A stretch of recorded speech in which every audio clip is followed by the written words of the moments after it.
But if I can't tell you why you're different than the other person, that's not very personalized. So if I could tell you, hey, I'm going to have it tailor made to you based off of your genetics and how your body responds to it, that's how you take things to the next level.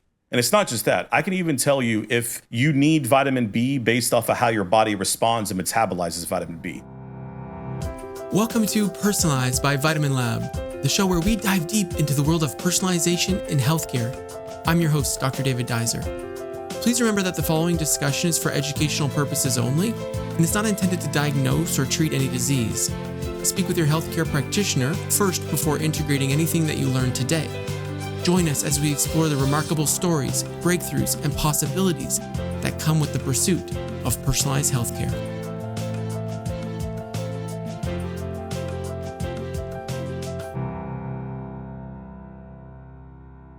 Welcome back to Personalized by Vitamin Lab. I'm your host, Dr. David Dizer. Today on the show, I spoke with Dr. Hussam Hamoush, the owner and operator of Stonebriar Pharmacy and the host of the Sports Pharmacy podcast. Dr. H was born and raised in North Carolina and then moved to Richmond, Virginia to attend Virginia Commonwealth University School of Pharmacy. Dr. H has been a wellness pharmacist for over 10 years. His clinical focus is on keeping patients healthy and being a strong advocate for their health by finding new ways to help them treat long-standing disorders. At Stonebriar Pharmacy, he consults for hormone replacement therapy, low-dose naltrexone titration, and topical pain interventions. Today, we had a really great chat to talk about how he's optimized his own health, lost a ton of weight, and benefited from low-dose naltrexone therapy. Please enjoy my conversation with Dr. Hussam Hamoush. Welcome back to Personalized. I'm here with Dr. H. Nice to meet you, Dr. H. How you doing? What's up, David? How are you, man? I'm pretty good. I'm grateful for your time today. We haven't had a chance to talk to a pharmacist on the show yet, and I think we'll get a ton of value out of tapping into your expertise. So thanks so much. I appreciate that. Yeah, man. First off, it's nice to meet you, bro. And it's the first time face to face. We've been emailing and texting back and forth, so I'm glad we're able to get this work. Yeah, it's great. It's really good. And you know, you're the perfect fit for our show. Like, I know a little bit about your history and what you went through, how you got into the career that you're in. But if you don't mind, could you possibly share about your journey to becoming who you are right now? Of course. Yeah, of course, man. First off, Dr. Hussam Hamoush. I'm the owner and operator of Stonebriar Pharmacy in Frisco, Texas, a suburb of Dallas, Texas. Purchased a business back in 2019, started a podcast called the Sports Pharmacy Podcast. Especially after a lot of the misinformation that I saw during COVID, I was like, you know, man, I really need to get my voice and not just that, other people's voices out there that are, I feel like, bringing the best message to people. And, you know, being a pharmacy owner here, it's crazy, man. It's been nuts trying to just get things off the stride. I purchased it right before COVID, which is probably one of the hardest things I've ever had to do. Yeah. And I started my career with CVS. CVS actually moved me out here to Texas. Went to school, University of North Carolina, and then went to pharmacy school in Virginia Commonwealth University. Graduated 2012, and CVS was like, hey, we have this city that's just needing pharmacists. Will you move out here? And I was like, sure. I'd never been to Texas before. And I was like, sure, Let's do it. Yeah, started with CVS, became a pharmacy manager short after. They promoted me to a district manager. So I had 21 stores I was in charge of back in 2017. Realized that it wasn't for me, man. The whole corporate thing, No offense to you, David. I know you're wearing the suit, looking sharp. It wasn't my thing, man. I grew up, I guess, I don't want to say anti-establishment, but more of like, I grew up punk rock. So I was like, you know, used to fighting the man, you know what I mean? So it's like, I wanted to kind of do things my way. And I left CVS at the beginning of 2018. Really didn't have a plan, man. I was really just trying to find what my next adventure was. And luckily this pharmacy hired me. And then in middle of 2019, they decided they wanted to sell it. And I was there to buy it. Oh, perfect. So yeah, purchased Stonebriar Pharmacy. Been kicking it since, man. It's gonna be 5 years next month. Just crazy. Congrats. Yeah, congrats. We have a similar story. Like I was working in this clinic that we purchased on April 1st, 2020. The first day we actually had to close was the day we took over. Of course. So we were closed for 6 weeks. It was so stressful. God. So I know what you went through. Yeah. I mean, I didn't pay myself until November. Like it was 6 months before I was able to pay myself. Completely wild. Goodness gracious. Crazy, but here you are. We're here. You're thriving, and we made it. We're doing it. We made it, exactly. And helping so many people along the way. Like this social entrepreneurship, this social business thing that we're doing it's a lot of fun. Tell me what it means to you to be able to help people every day. David, one of the my pride and what my family has instilled in me growing up was just being able to meet cool people and being able to just help the right people. And for me, my parents immigrated here in the 1980s from Syria, and my dad went to college here. My mom went to college. Dad became one of the chairmans for a university in North Carolina. Mom's gotten higher up in her company, and I will never be able to be like them where they came to a brand new country and build something from nothing. But they've instilled that in me from then. And I think that's kind of where my entrepreneurship came from. My parents don't own businesses, but they really relied on themselves a lot. And so if I can replicate just a piece of what they were able to accomplish, and that's just a big deal to me. And my parents always raised me, take care of people and people take care of you. And I've been lucky enough that I met cool people like you, David, through Vitamin Lab, and shout out Lydia for hooking us up. But it's really cool to see, man. Yeah, it's a lot of fun to be able to live up to what our parents were able to accomplish, to establish. I'm from a small place here in Canada where it's a similar story, right? Everyone's got a story where basically my parents worked for themselves, like there was no jobs available. Yeah. So, they're working for themselves and they made it work. And It's it's super inspiring to be able to do that for us, especially now. Yeah. Tell me a bit about the patient population that you're seeing in your region. Yeah. Frisco is a very affluent market. And one of the cool things about with the whole crazy economy that happened in the United States, especially post-COVID with the rise of inflation and everything, Frisco specifically wasn't affected much by it because we rely so heavily on small businesses here. Everyone you would meet, any place you go to, you'll always meet a business owner. And that's the lifeblood of our city. And there was actually a U.S. News article that came out and said, why wasn't Frisco affected by the recession? It's because of that reliance on small businesses. So having those people around really helped just shape me and teach me all the things that I needed to learn. We're blessed in that we're a very affluent market. The Dallas Cowboys headquarters, the American football team, right down the street from us. Right. FC Dallas, which is one of the MLS teams, also right down the street from us. So we have a lot of opportunities specifically around sports. So I thought, hey, how can I not just capitalize on this? I was like, hey, I want to help, right? So after pharmacy, got my doctorate of pharmacy. Recently, I became a sports nutritionist. And that goes from the weekend warrior that wants to hit the gym, the average Joe that wants to work out more, lose weight, to prime athletes that are working in their professional careers. Oh, cool. So tell me a bit about your approach. I love it. So obviously this is a big part of my life as well, and I'm all in on sports performance now. I never thought it'd be possible for me. I didn't think that people would turn to a naturopath for advice, but turns out nowadays we have opportunities. They need someone outside of their typical coach. What is your process like? Let's say you're meeting an athlete for the first time. Walk me through the process.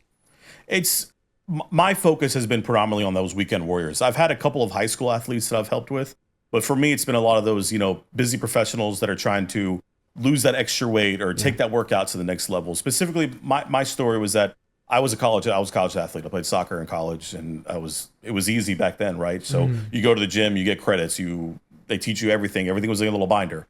Right. Now it's more of like, hey, how do I fit it into while I'm working 40 hours a week, or how do I fit it in if I'm going to the gym at 4:30 in the morning?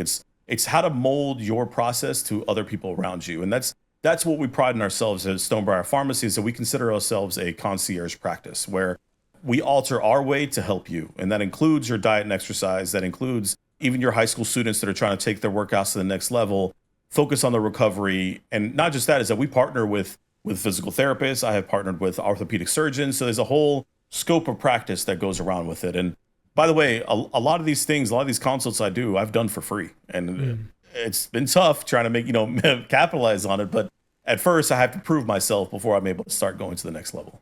Right. Absolutely. What are the tools you're turning to currently for, even if it's the weekend warrior, but what are you turning to for people who are trying to improve their athletic capacity? First, we always dive into their macros, obviously. Easiest thing to do. So we jump in and make sure that they're meeting their metrics based off of what type of athlete they are. The difference between a weightlifter and a marathon runner. One of my favorite things that I've started doing recently is actually going into what we call nutrigenomics. So I'm actually looking at your genes and how your genes are responding to your diet and exercise. I've partnered with a company called Fagron Genomics, and they offer a test that's a cheek swab, and you're able to get your genomic genotype, basically, and it'll tell me, hey, I'm a fast metabolizer of sugars. I need a little bit more help with the lipid side, or hey, I'm more prone to carb obesity, basically. So if I eat more carbs, I'm gonna be able to, I'll gain weight a little bit too fast. So we're able to tailor made based off of people's genetics. And that's been my favorite thing that we've been able to do. It is a little bit of an expensive process for the patient, but they can really tell a difference. So I took my results, and we have specifically a sports panel we're actually about to release it here pretty soon. With that sports panel, we can actually dive into something so specific that I can tell you the perfect time of day as to when you should work out based off your genetics, which is crazy to think about, man. It's remarkable how much is put in your DNA. Oh yeah, for sure. It's super fun to play around with that kind of thing. What kind of value have you gotten out of that? So we're talking about blood sugar control, performance optimization. What is the target? Is the target, typically like exactly what foods to eat? You mentioned the timing, but how does it influence your actual consumption? So if we can sell like how you're going to metabolize certain types of proteins, certain type of carbs, we can tailor make your diet based off of that. So I have recipes that I've made for people. I have recipes that I found online to help based off of what type of diet works for you. I mean, we can sit here and say all day, hey, everyone should go buy a low carb diet, or everyone needs to have a certain amount of protein to be able to get to their next workout level. But if I can't tell you why you're different than the other person, that's not very personalized. So if I could tell you, hey, I'm going to have it tailor made to you based off of your genetics and how your body responds to it, that's how you take things to the next level. And it's not just that. I can even tell you if you need vitamin B based off of how your body responds and metabolizes vitamin B. The same goes for just any supplement that you can think of. So we can tailor make supplements based off of your genetics too, just say based off of how you metabolize things. Because 90% of the time you can probably get mostly in your diet. But if you need to upgrade it a little bit, then yeah, we can supplements behind it. Yeah, super fun, super valuable. I find approaches like this where we're personalizing, it improves compliance. Exactly. People then they become super interested. Have you found that just like working as a team, creating a team around the objective lab work helps to improve that relationship? Especially when like you mentioned in this podcast, having a personalized approach gets buy-in from the person as well, because they're going to give me their feedback and I'll judge it based off of that. And it's not just a subjective matter. Hey, I actually have data to show what's going on with you. And this is based off of you specifically and not anybody else. I can't say, hey, this diet works for everybody. No, for me, I can't metabolize carbs well, so I cut back on my carbs. So my plate of food is going to look different for you than it would for somebody else. Yeah. Love it. What about on the medication side of things? So have you been medications or supplements? Have you been diving into any performance enhancing supplementation medication list, for example? Yeah. For example, if it's depending on the type of athlete, usually for high school athletes, we also have the anti-doping data that comes from both the Olympics and from the NCAA too. Been a lot of that. I've done a couple of talks on different athletes that have actually gotten in trouble with the anti-doping where they weren't even aware that they were consuming something that was on the list. For example, I'm not sure if you're very familiar with soccer. A little bit. So there's a soccer player, Paul Pogba. He recently got banned for 4 years because his testosterone showed up in his urine. Oh, no. And so he was actually just taking DHEA.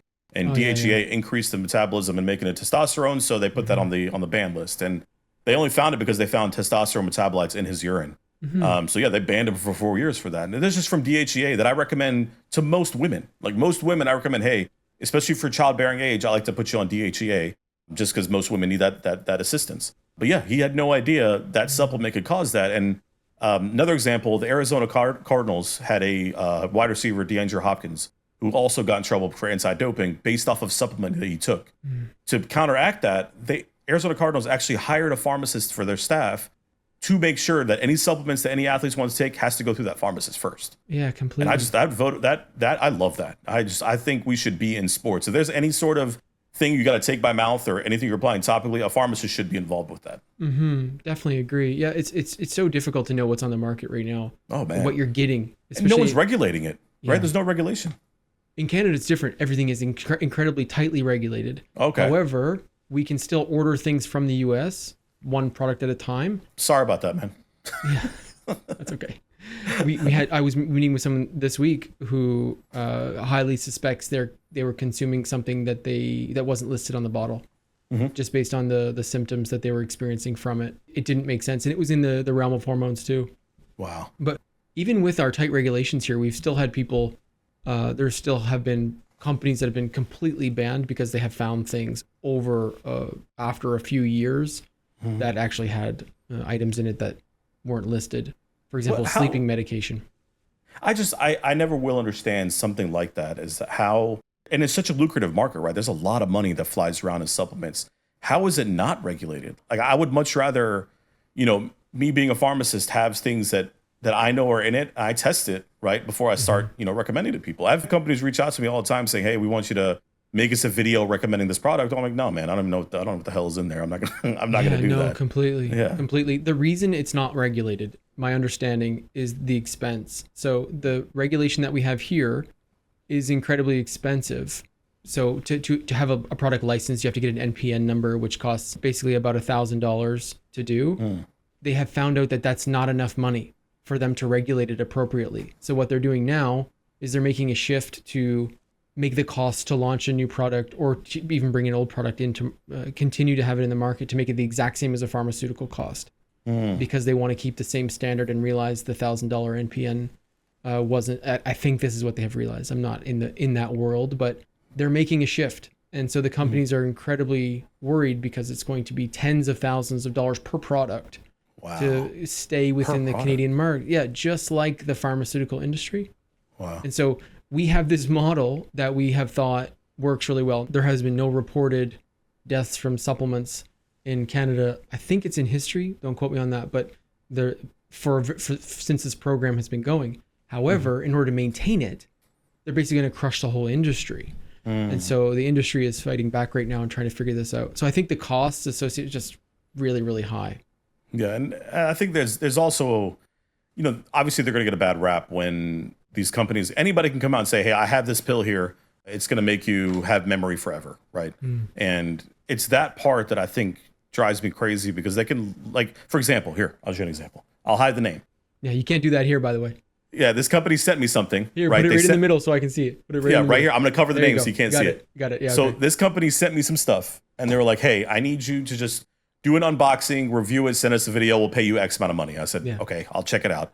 But can you send me some sort of certificate of analysis? Like, you say you have it, send it to me. Like, let me just look." They sent it to me, but they redacted the whole thing. Like, so I was like, "Well, what am I supposed to do, man? Like, how do you want me to help you if you're going to redact everything?" And I understand maybe it's a business thing. Hey, I'll sign your NDA if you just tell me, "Hey, this is exactly what it is." Because if you want me to put my name to it, I got to make sure it's correct. That's number one. And you can get things lab tested here. It's not a problem. It is expensive. But how do I know that this batch is equal to that batch? And it's just, it's a crapshoot, man. Definitely. It's so tough. I mean, for university athletes, I played basketball in college. Nice. And, what position? I played point guard. I thought I was going to be a lot taller, but it didn't work out for me. It's all right. My uncles are super tall. That's all, of course. So I played point guard. But I went to a school where there was like none of this happening, basically, because I went to military college, so we weren't really even allowed off campus. Okay. But yeah, but I can see what a challenge that would have been, because I would have wanted to mix in so many different supplements, especially now that I understand the value of herbs and have a solid experience using them in clinical practice. Like, I totally would have been into it. I'm the type of guy, I've been taking creatine since I was 14, basically. Yeah. Like most of my friends. I love creatine. Yeah. And I'm interested in generating a discussion with you about the use of creatine. Absolutely. If you have lots of experience with it. Yeah. It's the only thing that makes me look jacked. Well, it's the only thing we really know works so incredibly effectively for muscle development. But I'm interested in the use of it for young people, and what your experience has been for those, say, for the example, those people under 18, where there's a touch of uncertainty about the usage. Do you have any experience with that? A little bit. I don't know if you're on TikTok at all, David, but no, I'm not. It's all that, they have a TikTok shop now where people can go in there and say, "Hey, I have these gummies, these creatine gummies that taste delicious." I'm like, do I really want to encourage a 13-year-old to be taking creatine at that, especially that much? No, obviously they load it with the amount that's in there, and it's loaded with sugar. So how do I regulate and tell people, "Hey, this is going to make your muscles look bigger and feel bigger, but if you take too much, your kidneys are going to get fried"? How do you have that balance, right? Like, you took it when you were 14. I just recently started taking it just to kind of test it on I'm 37 years old, man. I'm a type 2 diabetic. I got to be very careful as to what I treat with myself. So for you, when you started when you were 14, do you know like how much you're taking or anything like that? Oh yeah, of course. The typical loading dose, 20 grams a day for 7 days, and then 5 grams a day for years. Really? Yeah. I may try that. Unfortunately for me, it gave me a rash after a few years, and so I cut, and then I'm fine. Really? Yeah. You didn't notice any problems with like hydration, nothing with like your urination after using it for this long? No, Really? no, not at all. You Okay. get cramping in the first few weeks, but Yeah. for me in particular, but the patients that I consult on it, we try to mitigate the cramping as much as possible and the digestive upset that's possible. But then we do individualized dosing based on strength gains. Okay. So my whole goal is to find the minimum effective dose for people when we do something like this. But usually in my practice, I haven't been using it in people who are under the age of 18. I'm just interested in exploring that.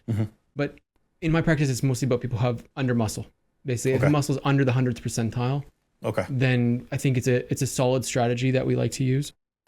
But yeah, we always track kidney function. Fortunately, we have lab capabilities here, so we do that. Good. But yeah, it's a good thing for us to use in that scenario. We track muscle mass, start a plan, and go for it.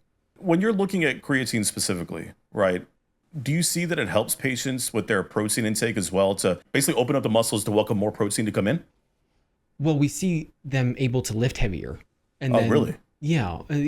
People lift heavier very quickly, especially this is mostly for the untrained. Okay. Right. So people who haven't lifted weights before, they can lift heavier very quickly.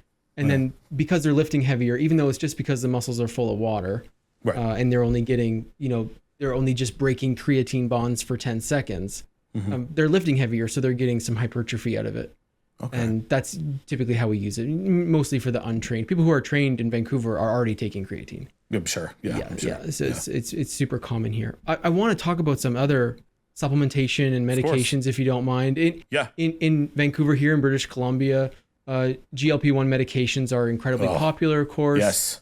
I work in a setting where 30% of my day is obesity management, and I'm interested in your experience with these medications and what you have to say about them.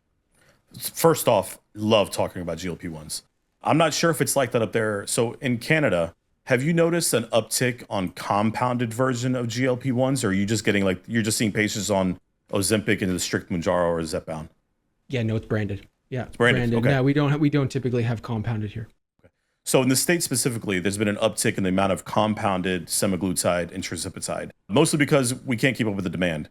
Shout out to America having, a large population of overweight. I think our overweight percentage is up to like 82% in the States. I'm not sure if it's like that in Canada too. I gave a presentation recently where I think I commented on your guys' percentage is very high. Nice. Shout out.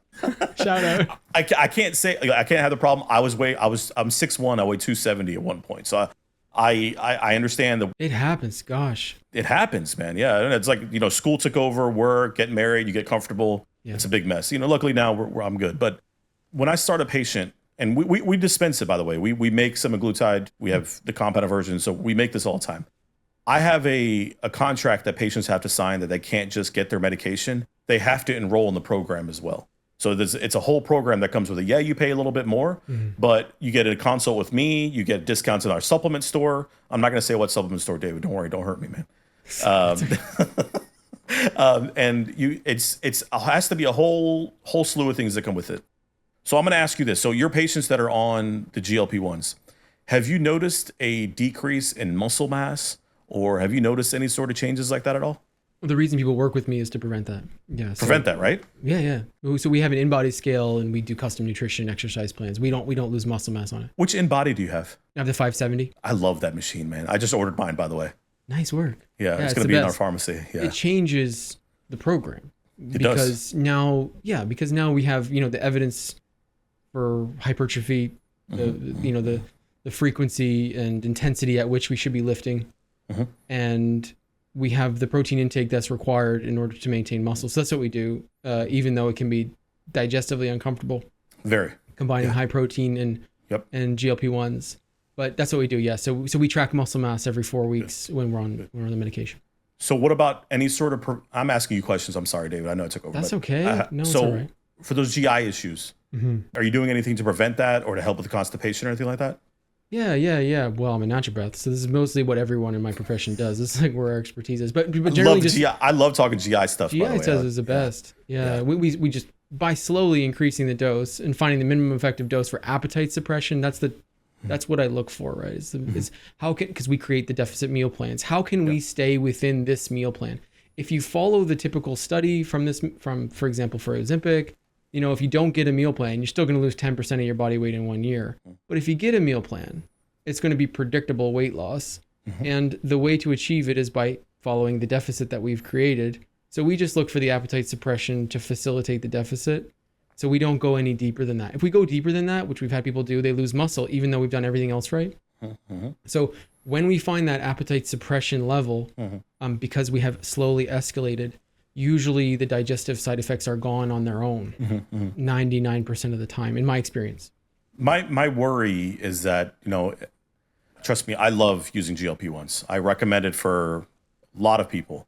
But at what point do we see, hey, when we look at studies, especially with side effects, don't we look at a certain type of population and how they look both short-term and long-term?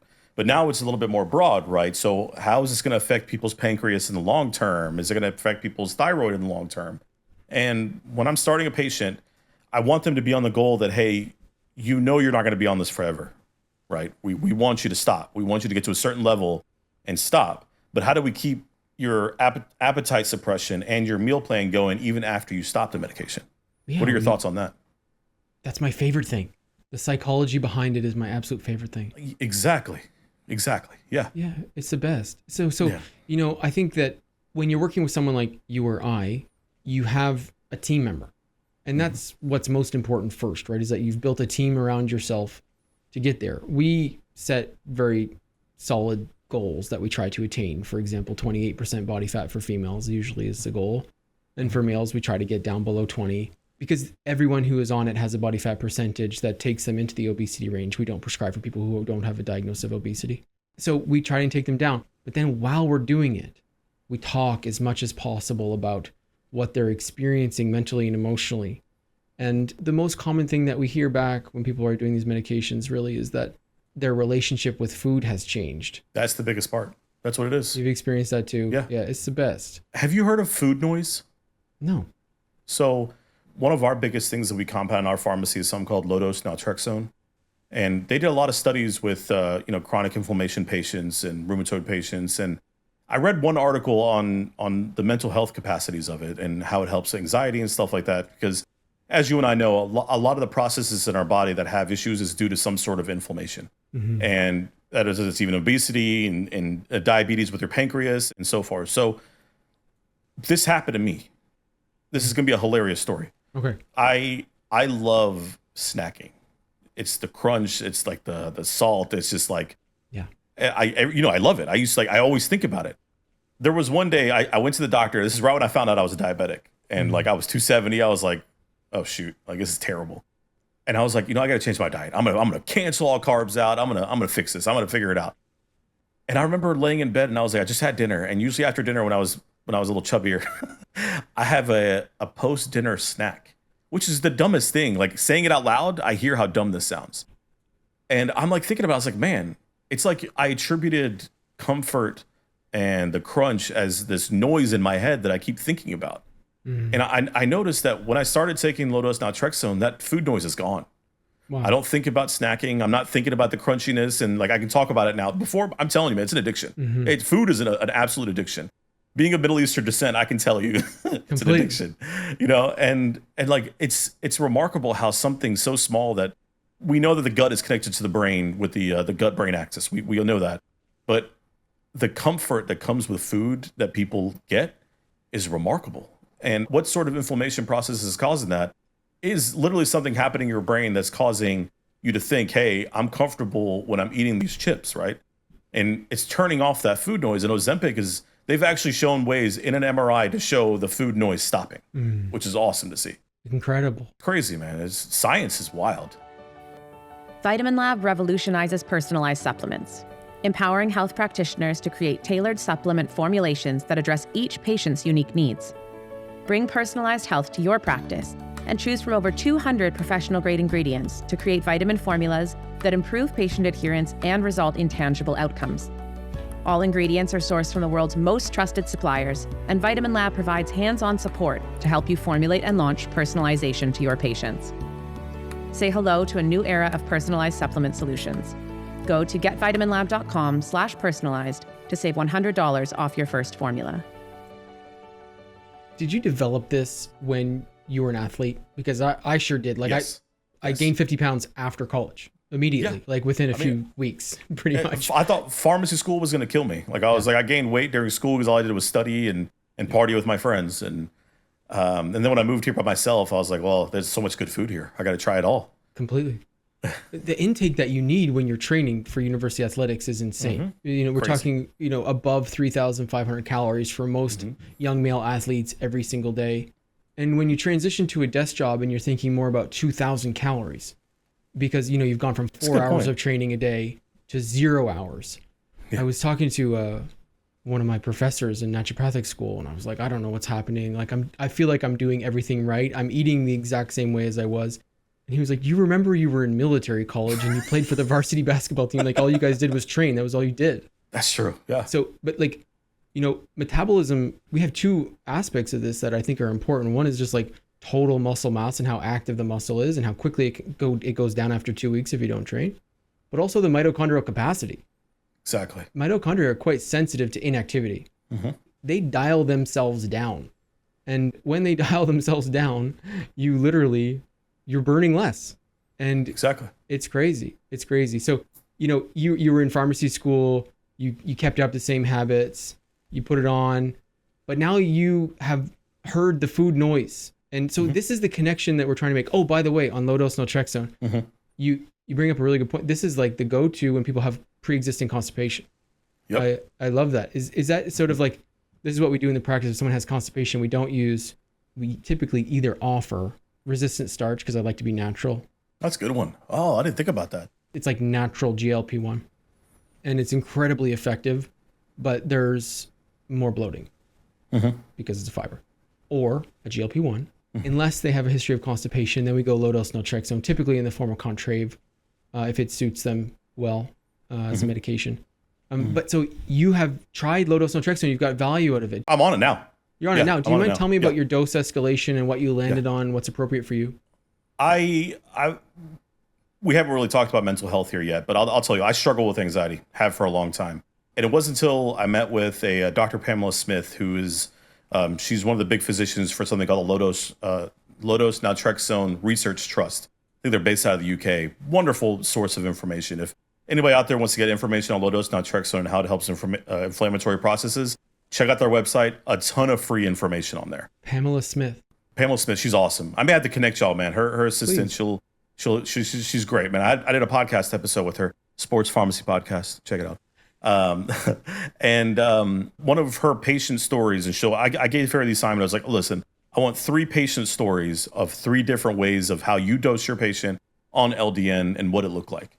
And she went through it. And the last patient she talked about actual microdosing of LDN versus, so basically for anyone listening, usually we treat patients with naltrexone 50 milligrams if we're treating alcoholism. There was studies that came out that said, hey, doses of subpar, so meaning anywhere between 0.5 milligrams to 4.5 milligrams could help treat a lot of the inflammatory processes. Please discuss with your doctor or pharmacist before starting any medication. And what she saw was that patients even on 0.25 milligrams of LDN was actually helping with their anxiety symptoms. Just one capsule at bedtime. love it. For me, I'm on 1.5 milligram. It's helped me with the food noise. It's helped with my anxiety. And to be honest, man, I had my doubts, right? As like, hey, I know I make it, but like, is this really working? And it does, man. I'm taking that and berberine now to help with my food stuff. And I'm shedding weight, man. Just shedding it. You. Oh, that's incredible. That's incredible. No offense to the big companies out there. I'm not a big fan of using medications. It's just how I am. But everything works, man. Everyone's having different processes. Yeah, completely. The typical process that we use is we go 1.5 for a week, and then 3 for a week, and then 4.5. Yep. And we typically will stay on 4.5 if it's well, unless someone has vivid nightmares or something like that, and then we reduce. It happens. Yeah. Did you experience some of those? I did not, but I've heard my patients that because some doctors like to start them right away on 4.5, which I'm not a fan of, but they like to do it. And that's when we talked about staying adherent to your medication. That's one thing that prevents adherence. So we have our own dosing protocol, like you mentioned, where we start at 1.5 and go up to 4.5. Yeah. But some people can just start it with no problem. Yeah. And that was the biggest problem, was the nightmares. Yeah, for sure. Anyone experience grogginess with this? Have you had some? Have you yourself or anyone that you've known feel groggy on LDN? I always tell patients to take it at bedtime just in case it happens. That's just my counseling point that I tell them. I haven't. I sleep just fine now, much better. But everyone's gonna be different. My wife can drink a cup of coffee before bedtime and sleep like a baby. Yeah. If I have one after lunchtime, I can't sleep. So it's everyone's gonna metabolize things differently. By the way, that genomics test will actually tell you how good of a caffeine metabolizer you are. For sure. Yeah, I love those genomics tests. We use one that is really cool. It's got 40 SNPs and then has a tool that says the quality of the evidence, the relevance to humans, and what human trials were done. So it's really cool because I can sort through the SNPs and say, okay, this one is theoretical. This one is proven and has a human trial of 1,000 people showing that when they intervene, they get benefit out of it. It's super fun. So I love that too. Yeah, I want to see that sometime. Yeah, I'll show you. I'll show you. Remind me after, and I'll show you about it. So, we were talking a little bit about medications and supplementation. One thing I'm hot on right now because we do so much metabolic wellness here is muscle maintenance and thinking about amino acids. And one thing we just recently introduced was the ability to do amino acid IVs because we've got a lot of people with digestive dysfunction, of course, because I'm a naturopath. But in terms of sports performance, I've been super interested in the use of taurine and carnitine and tyrosine pre-event, for example, for cardiovascular fitness, fatty acid metabolism. I'd like to know, I mean, obviously your fans probably know all about this, but a little bit more about your practice specifically. So who would you say is your ideal patient to come see you?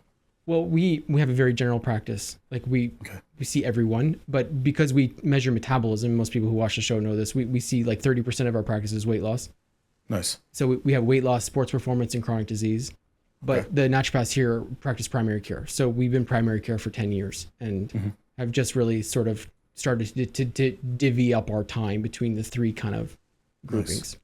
And so specifically for you, do you focus on a certain one and somebody else focuses on something else, or? No, we don't do that. Just everything, huh? Yeah. Nice. Yeah, you got to keep it interesting, right? Yeah, he sounds like it, yeah. I was like, I don't know. It's like, hey, go see David. He's the sports guy, or Yeah, no. I'm not for niching like that. I know a lot of people are, and I think that for some people, it provides a ton of benefit. But as a pharmacist, you're not niching. You have an interesting day. I mean, sometimes. You can sometimes niche, but like we have such a huge scope here. We have the capacity to do anything. It just makes it more interesting for me to be able to do a lot of things. So we encourage that for our associates. They're all trying to stay incredibly broad, but there's other clinics, for example, down the street. One person does hormones, one person does digestion, and that's what they do, and it works for them. But for us, no, we keep it separate. And tell me, what about your pharmacy? You have pharmacists who are niching? I mean, I have me and another pharmacist. I'm more of like the sports nutrition side. She's more of the hormone side. So a lot of the hormone stuff, I'd let her do it. She's infinitely smarter than I am. So I'm just like, yeah, you can do that. It's a complicated landscape. It is, man. There's a lot of things that go into it, even like the difference between like making sure that your progesterone and estrogen have a certain ratio, and like, hey, if you have too much estrogen but not enough progesterone, it causes XYZ bleeding. And if, especially for a woman that's postmenopausal, if they start seeing any sort of vaginal bleeding, they're going to freak out, right? I mean, it's a very common thing that if you don't have that ratio correct between progesterone and estrogen, that it's going to immediately cause your body to think, hey, I'm having a period, and let out a menses cycle, basically. And so she's brilliant at that. My primary focus has been around, helping athletes, helping just general wellness people, and weight loss specifically. Yeah, right. Nice. Yeah. Talk to me about the general wellness people that you're working with. Let's go a little bit deeper into exercise and nutrition. On the exercise side, give me a little bit of a personalized approach. What might your approach be to someone who's, say, a busy, like 50-hour work week, sort of like executive type, and they're not a big exerciser? How would you introduce exercise for them? It really depends on first their status as far as being overweight and what it is they're able to do first. And as if some people can just, hey, I can barely get up to walk, or hey, I'm able to do running, lifting, or whatever it is we can. So we have a large scope of people. I have some people that are in so much pain, their diabetes is so bad that they can't even get up to walk around their house. And we're lucky here in Frisco is that we have something called the Frisco Athletic Center, which is a huge gym that has a pool. It has all the weightlifting stuff, basketball courts, pickleball, has a water park, which is fun to go see. But we have a partnership with them where I can say, hey, I can offer y'all whatever membership fees to go with them, and it's pretty cheap for a whole family. It's $60 to go to this membership, and they have classes for aquatics. They have classes for yoga, and I love yoga, so I'm always there on Wednesdays doing yoga. Shout out to Claire, thank you. And so we really try to personalize based on what they're able to do. And so we give them a list. We say, hey, try this. Tell me from 1 to 10 how much you're in pain. Tell me 1 to 10 how did you feel? What sort of, a lot of people have an Apple Watch and they're connected to me, so they can tell me, hey, this is what I saw. We have a Google Sheet that we set up for them so they can tell me, hey, this is what their grocery list looks like. Any recommendations we need to make off of that, I can go in there any time of the day and say, hey, instead of this, try this. That's a cool idea. It's very niche is what we try to do. And we want to keep it, like you mentioned, I mean, it's all got to be personalized or you're not going to do it. Yeah, right. I can tell you to eat protein and you'll lose weight all day if that's what you want. But sure. if you really want to take it to the next level, we have, I specifically wrote a book called The 7 Pillars of Wellness. So we have 7 parts of wellness that can help you achieve a more well-being. It ranges from anywhere from environmental to spiritual to nutritional. It's cool to see how much people want to be better. That's it. Just want to be better. Let's do it. Give me a couple pillars. I'm so interested to learn about your book. Give me a couple pillars. A couple pillars. And dive in. Yeah, Tell me about. My favorite one is spiritual. And this could be for the people that are religious, there are people that are not religious. It's having that sense of self and understanding that, hey, there could be something bigger than you, or it could be just some sort of karma that you have inside. And so every other Wednesday during my talks, I try to go live on TikTok. David, you need to be on TikTok, man. I can assure you people would want to listen. Thank you so much. And I will respectfully decline. Decline? What about Instagram? I got to stay off social media. Altogether? Yeah, no, because I'm too distracted. I'm interested in everything. I just love it. If you can't tell, I'll talk about anything. That's all right. No, I appreciate it. Yeah. No, but I'll just try and learn as much as possible. But I have to be more structured in my learning because structure breeds freedom. That's probably true. That's what maybe I should get off socials. I don't know. It's fun. I do. I get on TikTok and I go live and I give talks on, even while we're a couple weeks ago, we were watching the Champions League soccer game. I'm a big Bayern Munich fan. I don't know if you can tell. There's a stadium right behind me. Yeah. They were playing against Real Madrid in the Champions League final. And I had to figure out a way to talk about the recovery process between their matches from the weekend to the midweek and how every single day I was done training. I got 30,000 people to watch. Wow, incredible. I was so surprised. It was crazy. Most people were just there talking smack, but it is what it is. Totally. And it's that sense of community. So one of the pillars is about spirituality and how do you build that sense of community around you? I don't know if you can speak to this. I don't have a lot of people around me that I could say that are colleagues of mine because I'm a business owner. I'm all by myself. I don't have I have technicians that are young, Gen Z kids. So it's hard to relate. So I had to build my own community. They were like, hey, why don't you go join an organization? I was like, I'm anti-establishment. That's not going to work for me. And so, yeah, exactly. So if building that sense of self and building that sense of community was important to me. And so that's what we talked about in the spiritual. Environmental is another one that I really like, taking care of nature. I drive electric just because I care. Yeah, it's just there's a whole bunch of things, man. I'll send you the book. You can check it out. It's free for anybody, by the way. I'm not monetizing this. I don't make any money off of it. It's really just to teach people different ways that you can incorporate into your life to feel more well. Yeah, I love that. That's amazing. That's such a good opportunity, especially for you to connect with the people that you're seeing in person. Be like, look, here's my framework. Yeah. I'm thinking about this a lot, to have a framework so people can start to build that connection, to start to resonate rather quickly. I'm interested in diving deeper into the spiritual component. We've got the community focus. So many people get immense value from having community. In fact, when community is lacking, we see such significant issues with, for example, mood, depression, anxiety, and it can turn into this spiral, this sense of loss of confidence, loss of actual self, not knowing yourself, but spirituality can be kind of for a lot of people, makes them feel kind of icky and worried. A little bit. It's a weird word to say, especially in the South, especially the Bible Belt where I live, because growing up, I was Muslim, still am, proud. And being in the South, you're around a lot of Christian people, but spirituality doesn't have to do just with, God or whoever you believe in. It has to be more about mindful living and how your inner self is supposed to show your outer self. So it's hey, this is my karmic side. I want to show you this. And are you familiar a lot with the what is it called? I forgot what it's called. How there's the third eye. There's different energy circles. Chakras. There's chakras. Not too much. I know a little bit. Yeah, so every part of the body, they say a lot of pain, a lot of issues that come with you based off of where your chakra is. So if you have gut issues, it's your solar plex chakras, or if you have a lot of headache or anxiety, it's your third eye chakra. And It's kind of where the process of where they came up with acupuncture. Basically, they said if you're ever stressed out, to tap your third eye to help you with your stress. Things like that is nothing to do with your religion, right? That's more about getting more mindful within yourself. Completely. And so that's just, energy circles is what I'm really interested in. How do we personalize this? So this is a big part of my practice. I've been obsessed with this type of discussion for a long time. That's a good question. I was doing virtual reality therapy for a while. It was super that's cool. Fun. Yeah, we were putting people into virtual worlds and having them do mindfulness training in that world with a guided meditation. And so for people who had no exposure, and that was like not a hit at all. It's a hit for me. Like I did it. I brought it in. I did it because I thought it was the smartest thing ever. This is genius. Yeah. So I was never meditated before. We'll put them in an environment. Within 5 minutes, their brain will be completely immersed. It won't matter. They'll be super calm. The people who did it, which was like 3 people, got such great benefit. And I couldn't get anyone else to do it. Oh man, that's tough. So how do we enter into this mindfulness space? We know it's such an important pillar, as you brought up, and community can be really difficult and super nerve-wracking to be the first thing you build in. So how do we build in a bit of mindfulness for people, help them build it? Like you said, if it worked for you, it doesn't mean it's going to work for everybody else. But if hard lesson, if I'm honest, if different people are going to react to different things. For some people, it requires some sort of extraneous factor. So if I can get, like if some patients, hey, I have to get high before I'm able to get mindful. That could be how it is. And there's a lot of studies now, especially around LSD, about how it's affecting people's mindset from, helping with schizophrenia, helping with major depressive disorder. And that's that side of things. But for other people, they just need to hear things.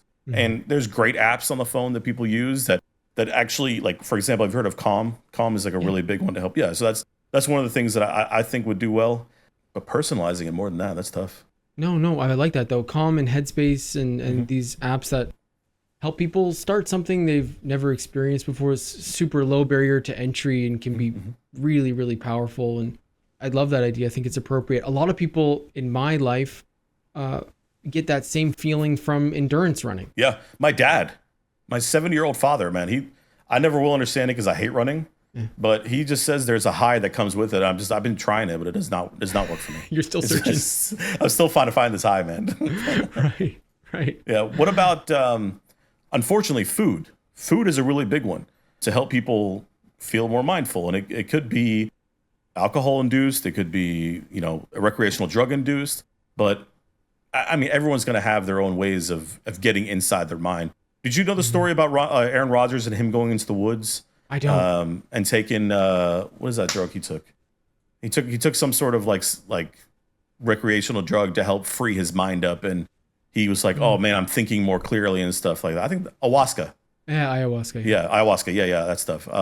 There's a lot of people using that stuff. I'm not sold on it. I don't know much about it, but there's people doing weird things to open their spirituality these days. Yeah, for sure. Lots of places that a person can enter. I know that you have expertise in topical pain management. Topical applications to facilitate pain management. In our practice, we have like a super simple kind of approach that most of us use. We try to be like topical magnesium and cayenne. Those are our 2 like kind of natural go-tos. And then on the pharmaceutical side is 10% diclofenac. Can you tell me about the process that you have? How would you personalize a topical pain approach? Yeah. I try to attack it in 4 different ways. I have my favorite combination is it attacks the inflammatory process. It attacks the muscle processes, a numbing agent, and then something to help with the nerve agent of it. So there's 4 different ways that you can help with pain management. Ketoprofen is a lot better than diclofenac topically. Okay. There's actually studies that show that a 10% diclofenac does much better than 10%. 10% ketoprofen does better than 10% diclofenac. I like gabapentin topically, especially my diabetic patients, specifically for diabetic neuropathy in their feet. It helps with the circulation, helps you to feel everything in your feet. I like specifically baclofen topically, which is a muscle relaxer that helps people with really bad shoulder pain. And then lastly, tetracaine, because it's a local anesthetic, so it stays on the top. I put all 4 of those together a lot of times in a compound. Right. That's so interesting. Okay. Because I don't have a pen. I need you to go through all 4. I got you. I'll text you. Ketoprofen, because I'm going to do this like today. I think ketoprofen 10% is what I make. Right. It's a baclofen 2%. Okay. Gabapentin 6%, and tetracaine 2%.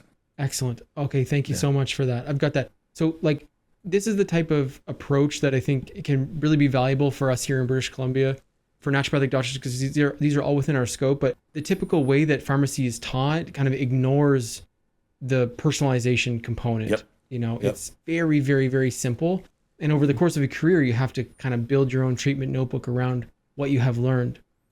So I feel like you just advanced my career significantly. So thank you for that. Come on, man. Because I don't have any skills in pain management. I have like literally zero. You have my number, David. You can always text me these questions. I don't know the rules in British Columbia, but I'll try. There you go. Okay, that's perfect. One thing about being a compounding pharmacy specifically is that we're able to tailor make a lot of stuff for our patients. So let's say you tell me, hey, I want a different anti-inflammatory. Fine. You want diclofenac? I'll put diclofenac in there. But if you're going to ask me my opinion, then yeah, I'm going to give you something a little bit stronger. That's my fit. I call it Dr. H's mix. So it's something that I keep for myself in my gym bag. Helps with any sort of pain. You have nerve pain, apply it. If you have swelling, just apply it. And a lot of people use it for their feet a lot of time just because it helps with the circulation. And the cool thing about this, when, like you mentioned, when we're applying pain medication topically, you're not getting the systemic side effects. Everything is staying locally.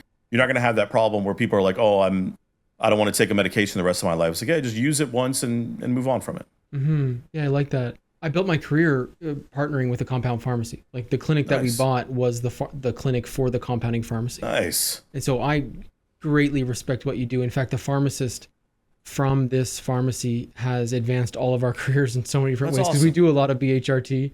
Nice. And so we, had to get really good on the fly because like your colleague, there's zillions of incredible people in our city who prescribe hormones. So we had to get really good really quick and he helped us in a significant way. So I love what you do. It's the coolest. I have a question for you. Yeah. So in Canada specifically, are you allowed to prescribe these medications or like, how does that work? In British Columbia, in our province. Yeah. So it's state regulated. Oh, nice. Yeah. Yeah. But we're the only province, basically, not the only one. There are others, but we're the one with the largest scope. How much would you say a patient's paying per month for their hormone replacement therapy from the pharmacy? Oh, I'm sorry. I don't know the costs well. You don't know? Yeah, I don't know the costs. My apologies. I'm not up on the financials. I'm just wondering. I'm curious just to compare the two kind of thing. Just to see. Totally. I'm not sure. I think it's more expensive than basic HRT. That's for sure. Of course. HRT is a lot less expensive. It's the dispensing fees, I think, that bring the cost up. But I think it's like under $100. That's for sure. Okay. Because I'm not familiar. Obviously, our health systems are going to be a little bit different. So for you guys, do you see that the government's paying for things like this for patients, or is most of the time patients paying out of pocket?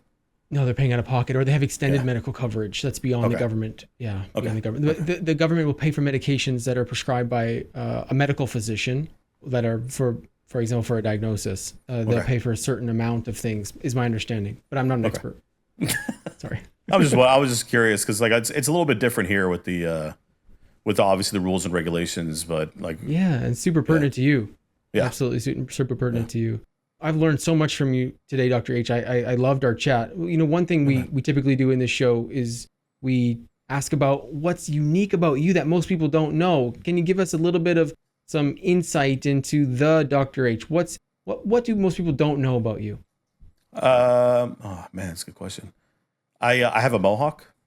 That's one weird thing about me. I have like a full-on mohawk in the back. It's my way of being like, hey, look, I look professional from the front, but in the back I got this. Yeah, right. You even hit it for me. Crazy. Yeah. Nice work. Thanks, man. So I truly care about people. I have a saying that I've used about my entire life is that reasons come first, results come after.